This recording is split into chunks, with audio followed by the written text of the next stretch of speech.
We're making thermophilic, high temperature cheese. That could be Parmesan, Comte, Gruyere. When you do that, you don't want the curd mass to lock in very much moisture. So if you made a clean break, it would just look like this.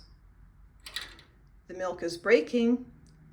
The firmer the curd mass gets, the more moisture is locked into the curd mass, and we don't want very much moisture locked in when we're making a hard, dry cheese that's going to age and ripen for a long time and get a very rich, deep flavor. So here's the texture. You see it does, okay, I'm trying to make it actually break here. See, it does split open. It's very soft. This is raw milk. I'm surprised that it's so mushy. But anyway, when you get to this point for a hard, dry thermophilic cheese, it's about this texture. That's already collected quite a lot of moisture. And the very first thing you do, you don't cut it with a knife at all. You just take a whisk and start whisking like this. Now you can speed this up if you want to. We're going to break this very soft curd mass into tiny rice-sized particles. And later, as we heat and stir, the thermophilic curds will be very small, and they will easily expel whey because they have so much surface area. So I'm going to go through the whole pot. The pictures are over there in my book. Let me get this other picture here. Here you go. This is a picture of whisking to get to the tiny rice-sized particle size, just like I'm doing right here. Okay. This only takes a few minutes. It's really very amazing that this soft yogurt-like mass will break into tiny particles, and they don't clump back together again.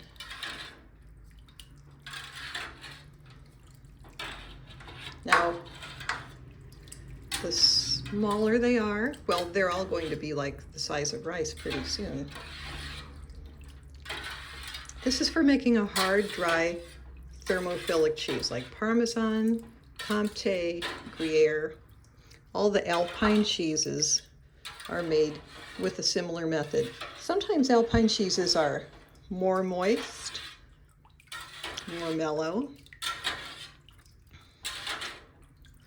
That's because you do this same method, but either you cut the curds larger or you heat to a slightly lower temperature. Comte is heated up to about 130 F. I have to look up all the temperatures and measurements in my Successful Cheesemaking book are in metric and in English. Let's see here.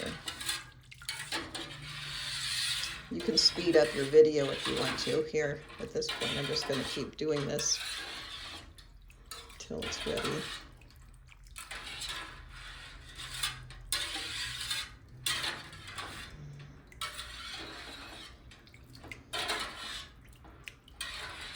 Right now I'm at 90 F. That's about 37 C, I think. 35 C. The outer water pot we have here, that helps to control the temperature. You always have the water at the same level that the milk is in the inner milk pot. Now, without an outer water pot, it would be very hard to control the temperature, especially on a high temperature thermophilic cheese. So we're going to be heating this up to very quickly. About 20 minutes to get up to about 113, and another 15 minutes to get up to 125 or 30, depending on your recipe. So this is about it here. There's one that's too big, but see, this is the size of the curds that you're going to be doing for a high temperature thermophilic cheese like Comte or Parmesan. For Gruyere, which is a little more moist, you could leave the curds a little bit larger, but the principles are the same. You use a little bit less rennet than usual. You cut the curds when they're very soft. If you wait till you get a typical clean break, you'll never have a cheese that's dry enough for these kinds of cheeses. Because by the time you have what you think of as a typical clean break, the curd mass has locked in more moisture, and that's why it's got a firmer texture at cutting. But for these kinds of cheeses, you want a very soft, almost pudding-like texture at cutting. And here, again, is the size of the curds we're looking for. Not this big one.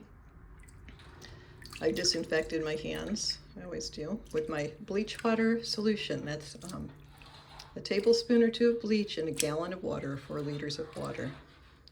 So I'm feeling in here to see if there's any places that I've missed, and there are a few.